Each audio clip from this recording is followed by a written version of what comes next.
సంస్కృతి సంపద YouTube channel తరఫున అందరికీ స్వాగతం. శ్రీమద్ భగవద్గీత ఆధ్యాత్మిక రహస్యాలు అనే శీర్షిక ద్వారా శ్రీ త్రినాథ్ గారు ధారావాహిక ప్రసంగం చేస్తున్నారు. వారి ధారావాహిక ప్రసంగంలో ఈరోజు 385వ ప్రసంగం చేస్తున్నారు. శ్రీ త్రినాథ్ గారికి స్వాగతం. నమస్కారం. శ్రీమద్ భగవద్గీత ఆధ్యాత్మిక రహస్యాలు ఈ కార్యక్రమాన్ని వీక్షిస్తున్నటువంటి సోదర సోదరిమణులందరికీ కూడా హార్దిక స్వాగతం, సుస్వాగతం, నమస్సమాంజలి.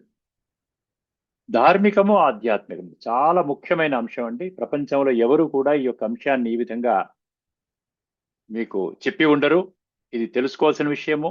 భగవంతుని యొక్క సత్యమైనటువంటి జ్ఞానం మీకు అర్థం కావాలి అంటే ఈ ధార్మికము ఆధ్యాత్మికం మధ్య ఉన్నటువంటి భేదాన్ని తెలుసుకోవాలి. ముఖ్యంగా ఇప్పుడు ఈ ఎపిసోడ్ ప్రారంభంలో మరొక ముఖ్యమైన అంశాన్ని మీ దృష్టికి తీసుకొని వస్తున్నానండి. మనకి మామూలుగా ధార్మికం కానివ్వండి, ఆధ్యాత్మికం కానివ్వండి, రెండు పదాలు వస్తాయి. ఒకటి రచన, రెండవది రచత. అర్థమైందండి? రచన, రచత అంటే రచయిత, రచన అంటే క్రియేషన్ అండి. రచత లేక రచయిత అంటే ఏంటండి? Creator, creation. అర్థమైందండి? ఈ రచత అంటే క్రియేటర్ అంటే భగవంతుడు, పరమాత్మ, ఈశ్వరుడు ఒక్కరే అని మనకి పుష్కలంగా మనకి యొక్క సాక్ష్యాలు కానివ్వండి, రుజువులు కానీ మనం ఇప్పటిదాకా చర్చించుకున్నాం. 384 ఎపిసోడ్స్లో చర్చించుకున్నాం. భగవంతుడు ఒక్కరే అంటే రచత ఒక్కరే. అర్థమైందండి? క్రియేటర్ ఒక్కరే, మిగతా వాళ్ళందరూ క్రియేషనే. గుర్తుపెట్టుకోండి, క్రియేటర్ ఒక్కరే నిరాకారుడు, జ్యోతి స్వరూపుడు. క్రియేషన్ అందరికీ కూడా దేహం ఉంది, గుర్తుపెట్టుకోండి. 33 కోట్ల దేవీ దేవతలకి దేహం ఉంది. అదేవిధంగా ధర్మస్థాపకులైనటువంటి జీసస్ క్రీస్తు అనివ్వండి, గురునానక్ అనివ్వండి, మహావీరుడు అని, అదేవిధంగా ప్రాఫెట్ మహమ్మద్, వీళ్ళందరికీ దేహాలు ఉన్నాయి. అదేవిధంగా సాధువులు, సన్యాసులు, ఋషులు, మునులు అందరికీ కూడా దేహాలు ఉన్నాయి. ఈ ఒక్క విషయం స్పష్టంగా అర్థం చేసుకోండి, ఒక్క భగవంతుడికి మాత్రమే దేహము లేదు. అందుకనే వారిని పరమాత్మ అన్నారు. ఆత్మ అంటే దేహం కాదు కదా. ఆత్మ అన్నాం అనుకోండి, దేహం లేదు. ఆత్మ, శరీరము మనకుంటుంది, అంటే దేహదారులకి దేహము, శరీరము. అందుకని వాళ్ళు ఏమంటారు? జీవాత్మ అంటారు. ఒక్క భగవంతుని మాత్రం జీవాత్మ అనరండి, పరమాత్మ అంటారు. ధార్మికములో ఈ స్పష్టత మీకు లభించదు. కేవలం ఆధ్యాత్మిక దృష్టికోణంలో శ్రీమద్ భగవద్గీత శాస్త్రాన్ని, సర్వశాస్త్రమై శిరోమణి అయినటువంటి భగవద్గీత శాస్త్రాన్ని మీరు అర్థం చేసుకున్నప్పుడు ఈ యొక్క తత్వజ్ఞాన కోణము, అదే ఆధ్యాత్మిక దృష్టికోణము, అదే గీతలో 7వ అధ్యాయం 3వ శ్లోకంలో చెప్పినట్టుగా మాం వేత్తి తత్వతః, తత్వము ఆధారముగా నన్ను తెలుసుకున్నటువంటి వాళ్ళు అతి కొద్ది సంఖ్యలోని మనుషులు మాత్రమే ఉన్నారు. ఈ విషయాన్ని మనం ఇక్కడితో ఆపి మనం యక్ష ప్రశ్నలోకి వెళదాం. ఇది 28వ ప్రశ్న అండి, 28వ యక్ష ప్రశ్న. ఈ యక్ష ప్రశ్న ఒక్కసారి మనం గమనించినట్లయితే యక్షుడు ఏమడిగాడంటే కహ ధర్మ్యం అన్నాడు. కహ ధర్మ్యం. అర్థమైంది? ధర్మ్యం అంటే ఏమిటి, ధర్మం అంటే ఏమిటి? అర్థమైంది? మనకి ధర్మము అధర్మము తెలియదు. ఏదో వెళుతున్నావు, ఏదో విధంగా లెగుస్తున్నావు, తర్వాత ఏదో జీవితాన్ని సాగిస్తూ ఉన్నావు, వండుకుంటున్నావు, తింటున్నావు, ఏదో సినిమాకి వెళుతున్నావు, షికారికి వెళుతున్నావు, టీవీ చూస్తున్నావు, ఆడుకుంటున్నావు, క్రికెట్ మ్యాచ్ చూస్తున్నావు, అలాగే రాత్రి అయిపోతుంది, పడుకుంటున్నాం, మళ్ళా ఉదయం ఇదే సైకిల్ రిపీట్ అవుతుంది. మనం ఆచరిస్తున్న విధానము ధర్మం అనుకుంటున్నాం. కానీ యుధిష్ఠిరుడు, ఈ యొక్క గంధర్వుడు అడిగిన ప్రశ్నకి యుధిష్ఠిరుడు ఏ సమాధానం చెప్పాడో ఒకసారి గమనించండి. చాలా అద్భుతంగా ఉంటుందండి ఇది. ఈ ఎక్స్ప్లెనేషన్ చాలా బాగా ఇచ్చాడు.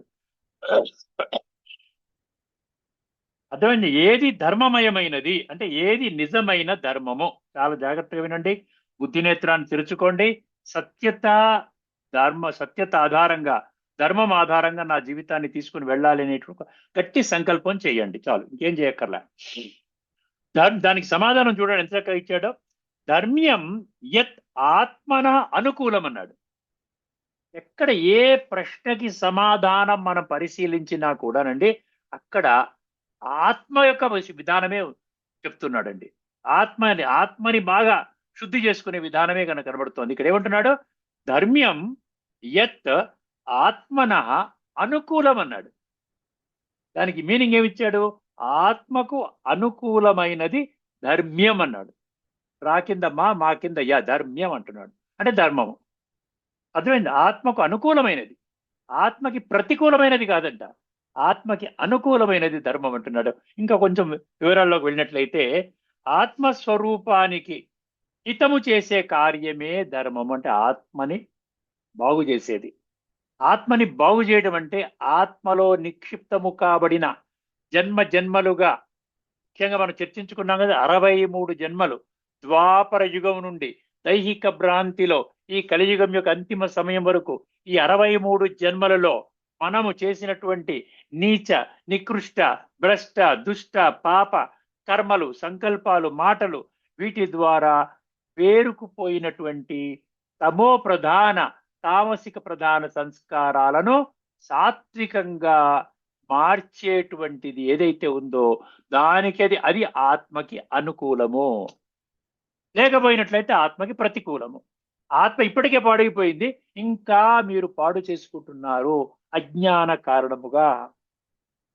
అందుకని ఏమన్నాడు ఇక్కడ, ఆత్మస్వరూపానికి హితము చేసేది కార్యమే ధర్మము అన్నాడు.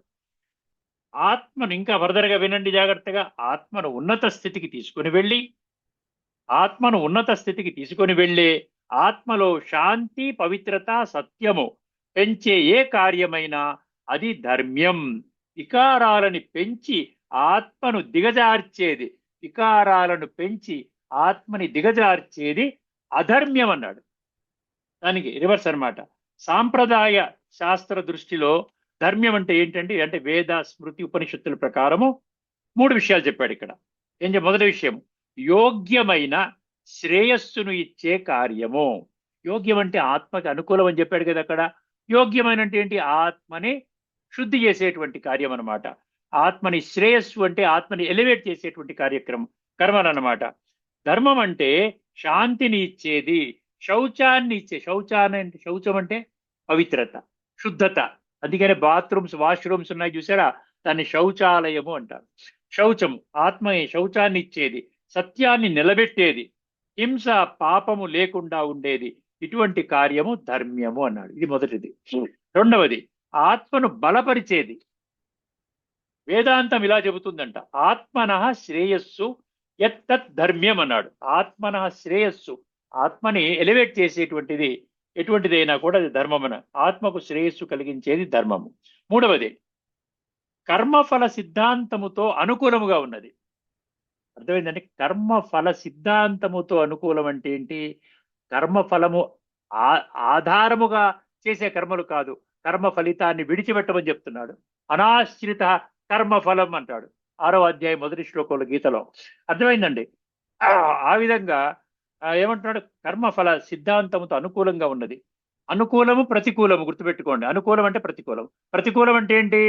కర్మఫలాన్ని ఆశించి చేసేటువంటి కర్మ అది ప్రతికూలం. ఆత్మకి ప్రతికూలము.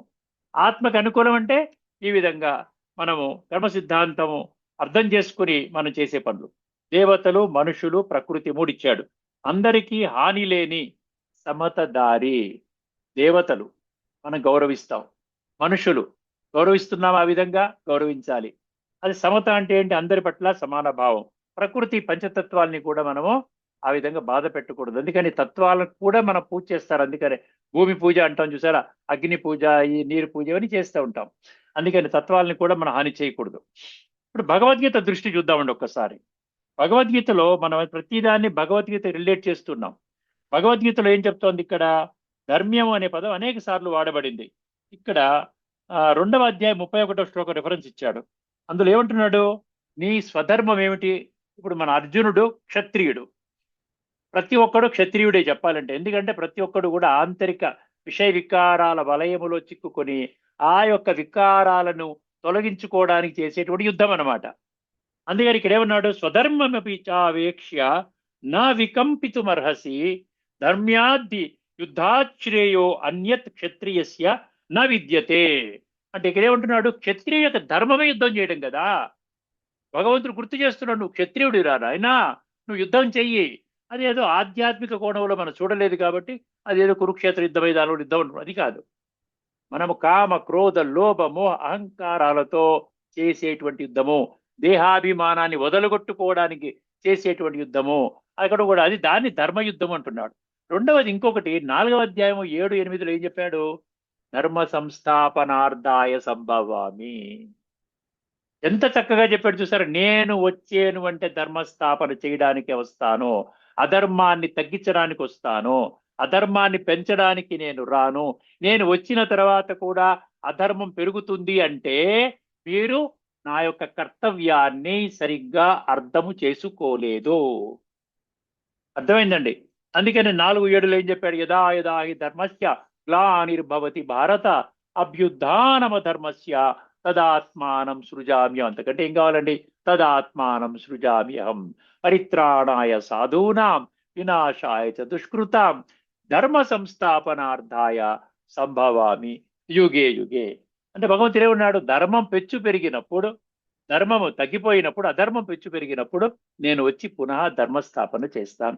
Re-establishment of A righteous world అని చెప్తున్నాడు. అర్థమైందండి ఇక్కడ? అంటే ఇక్కడ మనకి ఏం చెప్తుంది?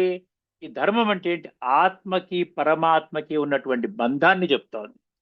ఎందుకంటే ఆత్మలో ఉన్నటువంటి కుళ్ళును కడగడానికి వస్తున్నాడు భగవంతుడు. అప్పుడే ధర్మస్థాపన అవుతుంది. లేకపోతే ఆ ధర్మం ఇంకా పెరుగుతూ ఉంది. ఇప్పుడు మనం చూస్తున్న పరిస్థితి అలాగే ఉంది కదా. ఎక్కడా కూడా ధర్మం అనేది ఎక్కడా కూడా లేదు. అంటే పరమాత్మని గుర్తించిన వాళ్ళు కొద్ది మంది ఉన్నారు, అజ్ఞానంలో ఉన్నటువంటి వాళ్ళు అధిక సంఖ్యలో ఉన్నారు. మూడో విషయం 18:23లో ఒక శ్లోకం ఉందండి. అక్కడ ఏమంటాడు? నియతం సంగరహితం అంటాడు. అంటే అక్కడ కర్మ గురించి చెప్తూ ఏమన్నాడు? సాత్విక కర్మ యొక్క నిర్వచనం అండి. రాసుకునే వాళ్ళు రాసుకోండి. 18వ అధ్యాయంలోని 23. నియతం సంగరహితం అరాగద్వేషత కృతం అఫలా ప్రేప్సునా కర్మ యత్తత్ సాత్వికముచ్యతే అంటాడు. అఫలా ప్రేక్షణ, ఈ కర్మ ఫలితాన్ని విడిచిపెట్టు. నీవు నియత కర్మ అంటే పరమాత్మ యొక్క ధర్మ సంస్థాపన కర్తవ్యాన్ని సమర్థించే కర్మలు చేయరా నాయన. అప్పుడు నీకు భగవంతుడి యొక్క శక్తి గుణాలు నీకు అనుభవం అవుతుంది. ఇదనమాట. సో ఆ విధంగా ఒక 3 శ్లోకాలు ఇక్కడ రిఫరెన్స్ ఇవ్వడం జరిగింది. అంటే బలవంతం లేకుండా, స్వార్థము లేకుండా, క్రోధము లేకుండా, శాంతిగా ఆ విధంగా పరమాత్మ ఇచ్చినటువంటి నియంత్రించినటువంటి విధంగా ఫలాసక్తి లేకుండా చేసే కర్మ అది సాత్విక కర్మ, అది ధర్మము అంటున్నాడు. ఇక్కడ మరి కొంచెం ముందుకు తీసుకొని వెళ్ళగలిగితే ఆత్మ యొక్క 5 యథార్థ ధర్మాలంట. ఆత్మ యొక్క 5 యథార్థ ధర్మాలు ఏమిటంటున్నాడండి ఇక్కడ? శాంతి, పవిత్రత, ప్రేమ, ఆనందము, శక్తి. ఇవన్నీ పెంపొందించేటువంటి విధానం అన్నమాట ధర్మ్యం అంటే. ఇవన్నీ తగ్గించకూడదు. ఏంటి? పరస్పరము ప్రతి ఒక్కరు శాంతిగా ఉండాలి, పవిత్రత ఆత్మని శుద్ధి చేసుకునే విధానము, అందరి పట్ల గౌరవభావంతో ఉండాలి, ప్రేమ ఉండాలి, ఆంతరికంగా ఆనందం ఉండాలి అంటారు చూసారా? ఏమంటారు? సచ్చిదానంద స్వరూపం అంటారు. అర్థమైందండి? ఎప్పుడు ఎవరైతే సదాసుఖి అంటే ఎప్పుడు కూడా ఆంతరికంగా ఉంటే వాడు ఎప్పుడు కూడా నిండుగా ఉంటే ఆరోగ్యంగా ఉంటాడంట. అర్థమైందండి? అదేవిధంగా శక్తి అంటే ఈ బాహ్య శక్తి ఫిజికల్ కాదు, ఆంతరిక శక్తి, ఆత్మబలం అన్నమాట. ఆత్మ ఈ గుణాల్లో ఉండేలా చేసేదే ధర్మ్యం అంటాడు. ఆత్మని ఈ గుణాల్లోనే ఆ విధంగానే ఉంటూ చేసేటువంటిది ఏమన్నాడు? ధర్మం అన్నాడు. వ్యతిరేకంగా ఏంటి? వ్యతిరేకం ఏంటి? కామము, క్రోధము, లోభము, మోహము, అహంకారం. ఈ వికారాలు, పంచవికారాలు ఇవన్నీ కూడా ఆత్మ ధర్మాన్ని దెబ్బతీయటం, ఆత్మ ధర్మాన్ని తగ్గించటం, భ్రష్టు పట్టించడం, దీన్ని ఏమన్నాడు? అధర్మం అంటున్నాడు. దేహాభిమానం పెరిగితే శరీరాభిమానం అంటాడు ఇక్కడ. శరీరాభిమానం అంటే దేహాభిమానం. నేను దేహం అనుకుంటూ జీవితం ఈ విధంగా ఇప్పటి వరకు గడిపాము. ఇప్పుడైనా మనం అది తెలుసుకోవాలి. నువ్వు దేహము కాదు నాయన, నువ్వు ఆత్మస్వరూపానివి. ఎప్పుడైతే దేహాభిమానం పెరిగి పనులు చేస్తారో అది అధర్మము. ఎంత బాహ్యంగా చాలా గొప్పగా ఉండొచ్చండి, చాలా గొప్పగా ఉండొచ్చు, మీరు పెద్ద భవంతుల్లో ఉండొచ్చు, అయ్యండి కార్లలో ఉండొచ్చు, పెద్ద పెద్ద వాళ్ళ యొక్క సాంగత్యంలో ఉండొచ్చు, చాలా కనెక్షన్స్ లో ఉండొచ్చు, పెద్ద ఉద్యోగంలో ఉండొచ్చు, బాగా డబ్బుతో నిండి ఉండొచ్చు. అయినా కూడా మీరు ఆత్మధర్మంలో లేకపోయినట్లయితే ఏమంటున్నాడండి ఇక్కడ? ఏం చెప్పాడు? ఆత్మధర్మంలో కానీ లేకపోయినట్లయితే అది హానికరమైనది, అది అధర్మం కింద వస్తుంది. మీరు ఏమైనా చేయండి, ఆత్మకి హాని కలిగించకూడదు, ఆత్మని డెవలప్ చేయాలంటున్నాడు. మరొక విషయం, ఆత్మస్మృతి పెంచేది ధర్మం అంట. ఆత్మస్మృతిని పెంచాలి అంటే నేను ఆత్మని అని అభ్యాసం. అసంశయం మహాబాహో మనో దుర్నిగ్రహం చలం అభ్యాసేనతు కౌంతేయ వైరాగ్యేన చ గృహ్యతి అంటాడు. అర్జునుడు అడిగే ప్రశ్నకి, నాయన ఇప్పటిదాకా నేను దేహాభిమానంలో ఉన్నాను, ఇప్పుడు ఉన్నట్టుండి నువ్వు ఆత్మ అంటున్నావు, నన్ను ఏం చేయమంటావు అంటే అభ్యాసం చేయమంటాడు. అభ్యాస వైరాగ్యాల ద్వారా నీవు మళ్ళీ ఈ యొక్క స్థితిని పొందవచ్చును అంటాడు. అక్కడ గీతలో ఆ విధంగా చెప్పడం జరిగింది. ఆత్మస్మృతిలో జరిగే కర్మ ధర్మకర్మ, ధర్మ్యకర్మ, పరమాత్మతో యోగము పరమధర్మ్యం అన్నాడు. పరమాత్మతో యోగం అంటే హయ్యెస్ట్ స్టేట్ అన్నమాట. ఆ విధంగా శక్తులు గుణాలు మీలో ప్రవహిస్తాయి. అది పరమధర్మ్యం. సారాంశంలో ఏం చెప్పాడండి? ధర్మ్యం అంటే ఏది ధర్మ్యం? ఆత్మస్వరూపాన్ని ఉన్నతంగా మార్చి ఆత్మలో శాంతి, పవిత్రత, ప్రేమ, శాంతి, పవిత్రత, ప్రేమ పెంచి వికారాలను తగ్గించి సత్య మార్గంలో నడిపించే ఏ కార్యమైనా అదే ధర్మ్యము. అర్థమైందని యుధిష్ఠిరుడు ఇచ్చినటువంటి ఒక్క పదానికి ఏది ధర్మ్యం అంటే దాని యొక్క విశ్లేషణ ఈ విధంగా ఉంది. ఇప్పుడు మనం భగవద్గీత గత ఎపిసోడ్లో మనము ఉపనిషత్తులు చర్చించుకున్నాము. ఇప్పుడు ఈ ఎపిసోడ్లో మీ దృష్టికి 2 శ్లోకాలను తీసుకురాబోతున్నానండి. 2 చాలా ఈ భగవద్గీతలో ఒక 4-5 శ్లోకాలు ఉన్నాయండి. ఆ 4-5 శ్లోకాలు కానీ మీరు అర్థం చేసుకుంటేనండి మీరు ఖచ్చితంగా పరివర్తన అవుతారు. భగవంతుడి పట్ల విశ్వాసం ఉన్న ప్రతి ఒక్కరు పరివర్తన చెందుతారు. చాలా గంభీరంగా నీ జీవితం పతనమవుతుంది నా చెప్పిన మాట వినకపోతే. నీవు నరకానికి వెళతావు, అధోగతి పాలవుతావు. అర్థమైందండి? ఇట్లాంటి పదాలు ఉన్నటువంటి శ్లోకాలు అన్నమాట. ఒక 4-5 శ్లోకాలు ఉన్నాయి. అందులో అత్యంత గంభీరమైనటువంటి 2 శ్లోకాలు మీ ముందు ఉంచబోతున్నానండి. అది 2వ అధ్యాయంలోని సాంఖ్య యోగం. అంటే సాంఖ్య అంటే ఏంటంటే కాంప్రహెన్సివ్, కంప్లీట్ నాలెడ్జ్ అన్నమాట. అందులోనే 20 శ్లోకాల్లో 2వ అధ్యాయంలోని 11వ శ్లోకం నుండి 2వ అధ్యాయంలోని 30వ శ్లోకం వరకు ఆత్మజ్ఞానాన్ని ఇస్తాడు. అదేవిధంగా స్థిత ప్రజ్ఞత 2వ అధ్యాయంలోని 54వ శ్లోకం నుండి ఆఖరి శ్లోకం అంటే 2వ అధ్యాయంలోని 72వ శ్లోకం వరకు 19 శ్లోకాలలో స్థిత ప్రజ్ఞత అంటే ఏమిటి, ఆ స్థిత ప్రజ్ఞుడి యొక్క లక్షణాలు ఏమిటి, అది చాలా చక్కగా 18 శ్లోకాల్లో, మొదటి శ్లోకంలో అర్జునుడు అడుగుతాడు, 18 శ్లోకాల్లో ఆ విధంగా పరమాత్మ వివరిస్తాడు. అందులోనే 2వ అధ్యాయంలోని 62, 63 ఇందులో ఒక చైన్ రియాక్షన్ అన్నమాట. విషయ వికారాలు ఎట్లా ఎంటర్ అవుతాయి నీలో, ఆ 8 చైన్స్ 8 ఫేజెస్ లోకి వెళ్ళిపోయి లాస్ట్ లో ఏమంటాడు, నీ జీవితము భ్రష్టు పడుతుంది అంటాడు, పతనం అవుతుంది అంటాడు. అదే 8 దశలు మనం అర్థం చేసుకునే ప్రయత్నం చేద్దామండి. ఇది ఒక్కసారి శ్లోకాన్ని వినండి ముందుగా. 62, 63 అధ్యాయం 2. ధ్యాయతే విషయాన్ పుంసః సంగస్తేషూపజాయతే సంగాత్ సంజాయతే కామః కామాత్ క్రోధోభిజాయతే క్రోధాత్ భవతి సమ్మోహః సమ్మోహాత్ స్మృతి విభ్రమః స్మృతిభ్రంశాత్ బుద్ధినాశాత్ ప్రణశ్యతి అంటే ఏంటి? నాశనం అవుతావని చెప్పాడు. అంతకంటే ఇంకేం చెప్పాలండి? పరమాత్మ భగవంతుడు మనుషులకే చెప్తున్నాడు, గుర్తుపెట్టుకోండి. ఈ వర్తమానంలో ఈ పుడమి మీద ఉన్నటువంటి 850 కోట్ల మనుషులకే చెప్తున్నాడు. అంటే మీకు నాకు చెప్తున్నాడు. ఈ విధంగా అర్థం చేసుకున్న వాళ్ళు ఇప్పటికీ 20 లక్షల మంది, ఒక 145 దేశాల్లో ఉన్నటువంటి వాళ్ళు, వివిధ కులాలు, ధర్మాలు, మతాలు, జాతులు, భాష ఇవన్నీ విడిచిపెట్టి ఆత్మధర్మంతో, స్వధర్మం అంటాడు చూసారా 3వ అధ్యాయం 35వ శ్లోకంలో, ఆ స్వధర్మములో ఉంటూ చక్కగా పరమాత్మ యొక్క శక్తులు గుణాలతో జీవితాన్ని ముందుకు తీసుకుని వెళ్తున్నారు రాజయోగం అనే ప్రక్రియ ద్వారా. ఇప్పుడు 8 దశలు మనం అర్థం చేసుకునే పోదాం. ధ్యాయతే విషయాన్ పుంసః మొదటి స్టేజ్ అన్నమాట. ఇది ఒక చైన్ అన్నమాట. 8 స్టేజెస్ లో మనిషి ఏ విధంగా పతనం అవుతున్నాడో చాలా అద్భుతంగా వర్ణించడం జరిగింది. ధ్యాయతే విషయాన్ పుంసః అంటే ఏంటి? పుంస అంటే మనిషి. మనిషి అంటే మీరు, నేను, ఎవరందరూ మనుషులు, మానవులు, ప్రజలు, జనులు, నరులు అందరూ వస్తారు. పుంస అంటే మనిషి. ధ్యాయతే అంటే ఏంటి? విషయానంటే ఏంటి? విషయానంటే ఏంటి?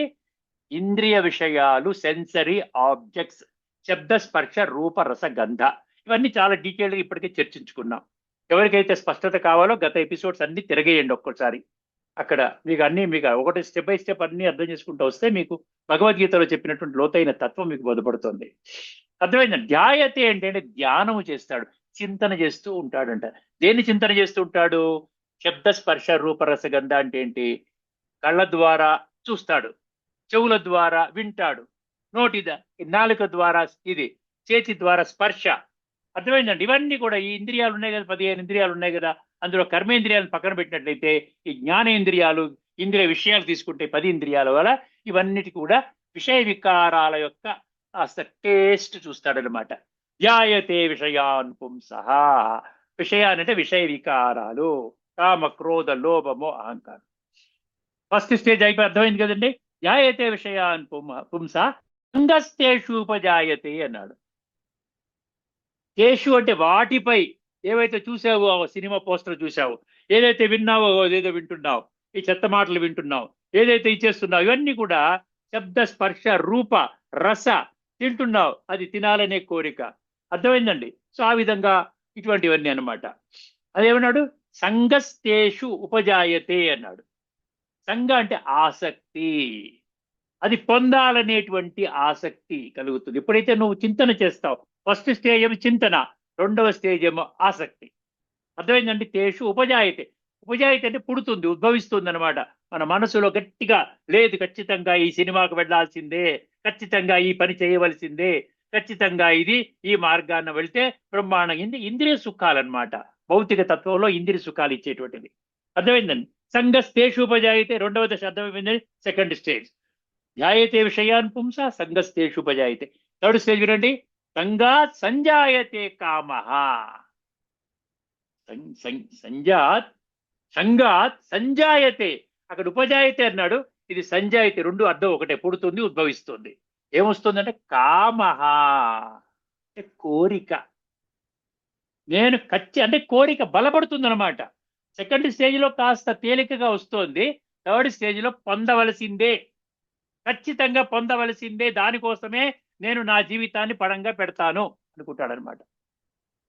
సంగాత్ సంజాయతే కామః. ఇక్కడ కామ అంటే రెండు. మనం ఎప్పుడు అనుకున్నాం కామ అంటే ఒకటే చెప్తారు భాష్యకారుల పుస్తకాల్లో. కామః అంటే ఇంద్రియ సుఖాల కోసము మనం కోరుకునేటువంటివన్నీ కోరికలు అన్నమాట. అది కావాలి, ఇది కావాలి, సాధనాలు, ఇవన్నీ, ఇల్లు కట్టుకోవాలి, లేదా కారు కొనుక్కోవాలి, అది చేయాలి, ఇది చేయాలి. ఇక్కడ మొదటి విషయం ఏంటంటే భగవద్గీత ఏం చెప్తుందంటే, కామము అంటే మొదట కామ వికారము అంటే లైంగిక వికారము, సెక్స్ లస్ట్ అంటారు చూసారా, ఈ లైంగిక వాంఛలు అంటారు చూసారా, అదనమాట. అది తర్వాత ఈ కామ రెండు వస్తాయి. ఇది ముఖ్యం అనమాట. మనం ఆత్మని పతనము చేసేటువంటిది ఈ కామ వికారం. ఎందుకంటే ఇప్పుడు కలియుగం యొక్క అంతిమ సమయంలో ఉన్నాము. విడిచిపెట్టండి కామం మహాశత్రువు. ఎన్నో శ్లోకాలు, 205 శ్లోకాలు ఉన్నాయండి విషయ వికారాల మీద. అదుపాగ్యం మీకు ఉండాలి అంటే 40%, మొత్తం 574 శ్లోకాల్లో 40% ఆఫ్ శ్లోకాల మీద మీలో ఇంద్రియాలను అదుపు చేసుకోవాలి, విషయ వికారాలు జోలికి వెళ్ళకూడదు, ఆత్మశుద్ధి మీద ధ్యాస పెట్టాలి, వ్యర్థ ఆలోచనలు, పనికిరాని ఆలోచనలు చేయకూడదు, పరమాత్మతో యోగము చెయ్యాలి. 205 శ్లోకాల లిస్ట్ ఉంది నా దగ్గర. అర్థమైందండి? సో ధ్యాయతే విషయాన్ పుంస సంగస్తేషు ఉపజాయతే సంగాత్ సంజాయతే కామః. కామః అంటే కోరిక పుడుతుంది, అనుభవం చేసి తీరాల్సిందే, భోగించవలసిందే. మూడవది కామాత్ క్రోధోభిజాయతే, నాలుగవ దశ అండి. ఒకవేళ తీరలేదు, అడ్డుకున్నారు, ఇంట్లో వాళ్ళు అడ్డుకున్నారు, బయట వాళ్ళు అడ్డుకున్నారు, దానికి డాడీ నాకు డబ్బులు కావాలి, సినిమాకి వెళ్ళాలి అంటే డాడీ ఇవ్వనన్నాడు. ఎవరైతే అడ్డుపడుతున్నారో ఈ విషయ వికారాలని అనుభవం చేయటంలో, భోగించటంలో ఎవరైతే అడ్డుపడుతున్నారో వాళ్ళ పట్ల కోపం వస్తుందంట. కామాత్ క్రోధోభిజాయతే. ఇక్కడ అభిజాయతే అన్నాడు, అక్కడ సంజాయతి అన్నాడు, అక్కడ ఉపజాయతి అన్నాడు. అన్నీ ఒకటే, ఉద్భవిస్తుంది, పుడుతుంది అని చెప్తున్నాడు. కామాత్ క్రోధాత్ భవతి, ఎవరు అది కామాత్ క్రోధోభిజాయతే. నాలుగవ దశ క్రోధాత్ భవతి సమ్మోహ. ఈ క్రోధము నుండి ఏమొస్తుందంట? సమ్మోహము అంటే మోహము. మోహము అంటే దేహాభిమానము హైయెస్ట్ స్టేజ్కి వెళ్ళిపోతోంది. అసలు ఆత్మజ్ఞానము తెలుసుకోవాలనేటువంటి ఆసక్తి అసలే ఉండదండి. అటువంటి వాళ్ళు ఆధ్యాత్మిక ఈ సత్సంగాలు, పూజలు, పునస్కారాలు కూడా చెయ్యరు. వాళ్ళు మామూలుగా జీవితం అంటే ఏదో ఎంజాయ్ చేయడం కోసం ఉన్నదానికి గడిపేస్తూ ఉంటారు. ఎక్కువగా వాళ్ళు బాహ్యంగా పొందేటువంటి ఆ యొక్క ఆనందానికి ప్రాముఖ్యత ఇస్తారు. అర్థమైందండి? కామాత్ క్రోధోభిజాయతి క్రోధాత్ భవతి సమ్మోహ. అర్థమైందండి? ఏదైనా 5వ దశ అయిపోయింది కదండి. సమ్మోహాత్ స్మృతి విభ్రమ. సమ్మోహం నుండి దేహాభిమానము హైయెస్ట్ లెవెల్కి వెళ్ళిపోయినప్పుడు స్మృతి అనేది ఏమవుతుంది? నాశనం అవుతుంది. విభ్రమ అంటే గందరగోళ పరిస్థితి, గజిబిజి గజిబిజిగా ఉంటుంది. అది చెయ్యాలా వద్దా, ఇది కావాలి, ఇది కావాలి, అది కావాలి, అన్ని వికారాలు, విషయాలు, మధ్యలో ఎవరో మంచి మార్గాన్ని నడవమంటారు, ఇది చేయమంటారు. అంటే మనసులో ఒక ఎటువంటి డెసిషన్ మేకింగ్ పవర్ ఉండదండి. సమ్మోహాత్ స్మృతి విభ్రమ. ఆ స్మృతి అనేది అది విభ్రమ అంటే ఏంటి? గజిబిజితనానికి, ఒక గందరగోళానికి లోనవుతుంది. 6వ స్టేజ్ అర్థమైంది కదండి. సమ్మోహ స్మృతి విభ్రమ, స్మృతి భ్రంశాత్ బుద్ధినాశో 7వ స్టేజ్. ఎప్పుడైతే మీకు స్మృతి అనేది గందరగోళ పరిస్థితి అలాగ పెరిగిపోతూ అది ఆ విధంగా తయారై ఉంది అంటే, మీ బుద్ధి ఏదైతే భగవంతుడు విచక్షణ జ్ఞానాన్ని ఇచ్చాడు. బుద్ధి అంటే ఏంటి? ఏది మంచిది, ఏది మంచిది కాదు, ఏ మార్గాన వెళ్ళాలి, ఏ మార్గాన వెళ్ళకూడదు, ఏది తినాలి, ఏది తినకూడదు, ఏ విధంగా ఉండాలి, నా జీవితాన్ని ఏ విధంగా మార్చుకోవాలి, దీనికోసం విచక్షణ, power of discrimination, power of judgement, నిర్ణయ శక్తి, పరిశీలన శక్తి, విచక్షణ శక్తి, అదేమవుతుందో ధ్వంసం అయిపోతుందంట. 7వది. కామాత్ క్రోధో విజాయతి క్రోధోద్భవతి సమ్మోహ సమ్మోహాత్ స్మృతి విభ్రమ స్మృతి భ్రంశాత్ బుద్ధి నాశో. అంతకంటే ఏం చెప్పాలండి? ఎప్పుడైతే స్మృతి, ఈ స్మృతి అనేది అంటే స్మృతి అంటే ఏంటి? పరమాత్మతో మనము స్మృతి అనేది హైయెస్ట్ లెవెల్ స్మృతి. ఇప్పుడు మనం విషయ వికారాలతో స్మృతి చేస్తున్నాం, దైహికంగా దేహాభిమానంతో స్మృతి చేస్తున్నాం. కాబట్టి ఏమైంది? బుద్ధి అనేది నాశనం అయిపోతుంది. బుద్ధి నాశాత్ ప్రణశ్యతి. ఎప్పుడైతే మీకు బుద్ధి నాశనం అయిపోతుందో, బుద్ధి ఉన్నా కూడా పశువులాగా, బుద్ధి లేని వాడిలాగా మనం బిహేవ్ చేస్తామో, అప్పుడు మీ యొక్క జీవితము హైయెస్ట్ లెవెల్ పతనానికి దారి తీస్తుంది అంటాడు. హైయెస్ట్ లెవెల్, ఇంక దాన్ని బాగు చేసేవాడు ఉండడు, వాడికంటే దురదృష్టవంతుడు ప్రపంచంలో ఉండడు.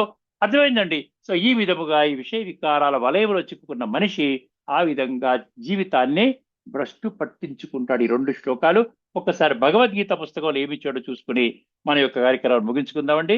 ఒక్కసారి 2వ అధ్యాయము మీ దగ్గర పుస్తకాలు ఉన్నా కూడా మీరు చూసుకోవచ్చండి. ఇది హైలీ ట్రాన్స్పరెంట్ గా మనం చెప్తున్నదండి. ఎక్కడైనా మీకే సందేహం వచ్చినా నన్ను కాంటాక్ట్ చేయొచ్చండి. మీరు డిస్కస్ చేయొచ్చు, కామెంట్ సెక్షన్ లో వేయొచ్చు. ఈ అద్భుతమైనటువంటి యొక్క జ్ఞానాన్ని అనేక కోణాలలో వారు రకరకాల విధానాలుగా సమాజాన్ని కాస్తైనా నేను ఈ యొక్క మానవ జీవితం నాకు ఇచ్చినందుకు కొంతైనా నా కాంట్రిబ్యూషన్ ఉండాలని చెప్పి సంస్కృతి సంపద అని ఒక అద్భుతమైనటువంటి ఒక ఛానల్. సంస్కృతి అంటే cultural heritage, cultural asset, cultural property అంటారు చూసారా, ఆ సంపదని ప్రపంచానికి ఇవ్వాలని 76 సంవత్సరాల ఒక వ్యక్తి, ఒక ప్రొఫెసరు, వారు రీసెర్చ్ ఎలా చేశారంటే వారికి 3 పిహెచ్డీలు ఉన్నాయండి. 2 పిహెచ్డీలు, ఒక డీలిట్ ఉంది. వారు తెలుగు యూనివర్సిటీ, వారు former dean and professor doctor Bittu Venkateswarlu గారికి మనస్ఫూర్తిగా మరొక్కసారి సభాముఖంగా నేను ఈ యొక్క ఛానల్ మాధ్యమంగా నేను మీకు చెప్తున్నానండి. ప్రతి ఒక్కరు కూడా అర్థం చేసుకోండి.